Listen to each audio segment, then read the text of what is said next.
Good morning. Here we have a football game here Saturday evening or Saturday morning. So, again, I'm excited to get started. I know our players are excited to bring in a very talented North Carolina football team. We had a chance to watch the game Saturday evening, get it broke down Sunday morning, and very impressed with what Coach Brown's done with that team down there in Chapel Hill. And we have a work cut out for us. They're very talented at the quarterback position. They have one of the best receivers in all of college football on the defensive side of the ball. I think the 4D linemen are some of the highest recruits ever in the history of their program. They have great corners who can cover and do great on coverage skills, and their linebackers play downhill. So we have a work cut out for us, but very thankful they're coming to Boone, North Carolina this Saturday. David Ware, 24/7 Sports. Sean, last couple of years you've spoken a lot about the significance of regional rivalries and how good they are for college football, how good they are for App State. A lot of that was driven around what became the Sun Belt Conference expansion, but I would say the same thing probably applies in a game against North Carolina.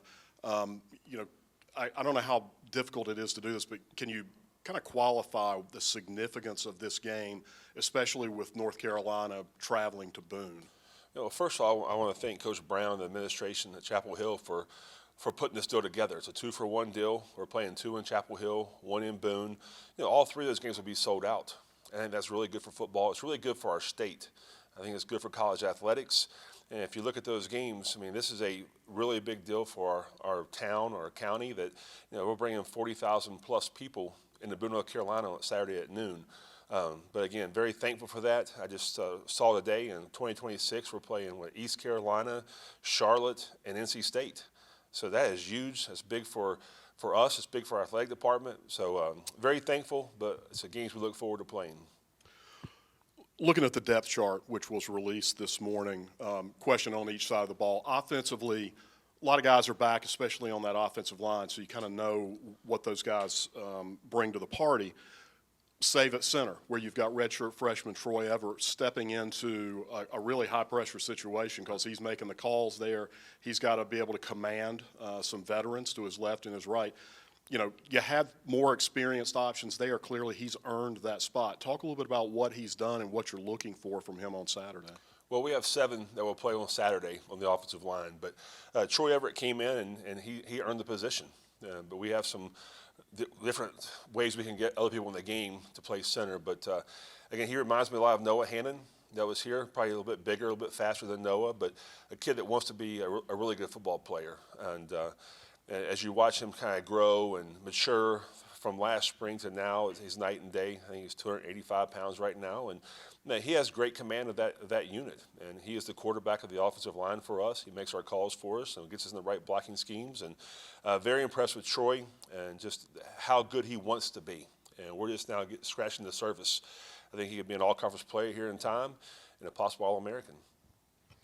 Switching over to defense, and you mentioned watching the North Carolina game on Saturday night. Quarterback Drake May obviously had a very nice game. He also had a lot of time in the pocket. Their offensive line did a really good job of giving him protection there. When it comes to being able to create pressure against that offense, what are the things that are important? How do you guys go about making sure that he doesn't have as much time to be comfortable and work through his progressions? Well, you can say you can bring pressure if you want to try to make him throw the ball faster, but probably the one thing that really impressed me with Drake was Saturday was his feet.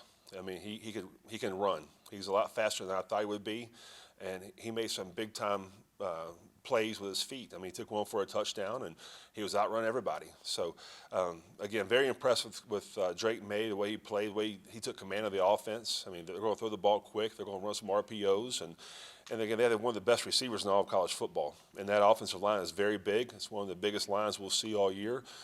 So we have to be very specific if we want to bring pressure, if we can get there. I mean, those are things that Coach Jones and his staff have to see throughout the week and through the game. But he can beat you with his feet, he can beat you with his arm, and I was very impressed with Drake May. Chris Womack, WLOS. What do you think are the benefits and maybe some of the cons of playing a Week 0 game, and how different do you anticipate North Carolina's schemes to be on both sides of the ball? Well, there's an old saying in football, there's the biggest improvements from Week 1 to Week 2 or Week 0 to Week 1. because you can't tackle as much now in fall camp as you used to. It used to be you had two-a-days, and one was a full padded practice, one was a shells practice, and you worked on a lot of tackling. So they'll be drastically improved. I mean, but again, you watch that tape, there's not many places in their armor that they're not weak anywhere. And again, they play the game the right way. And again, I assume that they'll be working on tackling some this week. That's one thing Coach Brown talked about. He wished they did better. But we have a work cut out for us, but it's something our players look forward to. I know that the goal is to treat every game like the same in the build-up and the preparation for it, but this is obviously an in-state rivalry. Do you feel like the team has embraced that idea of not making the game bigger than what it is? I'm not sure about rivalry. It's an in-state game. We haven't won much. I think when 2019 we beat them, but I just think it's good for both fan bases. It's good for both programs, and it brings a buzz into Boone, North Carolina. This game's been sold out since we announced it, and we have a very passionate fan base. So I'm sure they're talking to the Carolina fans and vice versa. But this will really set us up for conference play. We have 2 tough games coming up in North Carolina and Texas A&M, and then we get right into conference play. So we'll find out early where we are, what we need to improve on to make a run for our conference championship. Kenneth Reese with WataugaOnline.com. How unique was it to be able to view the team that you're going to face week 1 the week before? I mean, that's not very common, is it? No, not in that situation, but they have a week 0 game, and it helped out because really with Sam Howell there the last 3 years, you didn't see Drake unless it was some mop-up duty. And I've known him when he was in high school and watched him play in high school, and he's a very talented quarterback. And he signed with Alabama, and Coach Brown flipped him. But he is a difference maker in their program. And they have great receivers on the outside, very impressed with their running backs. They have 2 young running backs that were highly recruited that can really run the football and punish you when you try to tackle them. And then, their offensive line tight ends, I was impressed with them also. As a former offensive line coach, I look at that and how well they block and, are they getting fit up just right? And they were. And I knew Coach Sherrills when he was the O-line coach there, and Coach Bicknell that's there now, 2 very good offensive line coaches. And you can tell they recruited the right way, recruited for size and speed, but they have a lot of weapons on both sides of the football. Is there a possibility for your guys to get too hyped for this game? No, it's still a football game, still 60 minutes. And, our kids know what's at stake. I mean, it'll be the largest crowd ever in our stadium. But we'll play one play at a time and try to keep it close and make a run for it in the fourth quarter.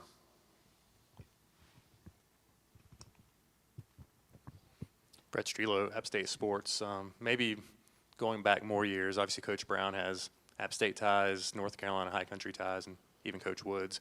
Have you had much of a relationship to spend much time with them? I think at least Coach Brown's been pretty visible around this area. Yeah, Coach Brown has a house up here and outside of Boone, and Coach Brown and Coach Sparky Woods were back this year. We did a fundraiser for the high country caregivers, and they were very willing to come back and give back to the community. You also have Lonnie Galloway on that staff, so there's a lot of App State ties there. Coach Brown's been outstanding to me. Whenever I call him with a question, he's always willing to help and give me input, especially during the COVID year when we weren't sure what was happening. I relied on him heavily at some times, but I have so much respect for him, not as a football coach, as a person. I think he does things the right way, and when you're in the College Football Hall of Fame, you're there for a reason. And so I'm sure he's excited to come back to the high country, and we're excited to have him back here.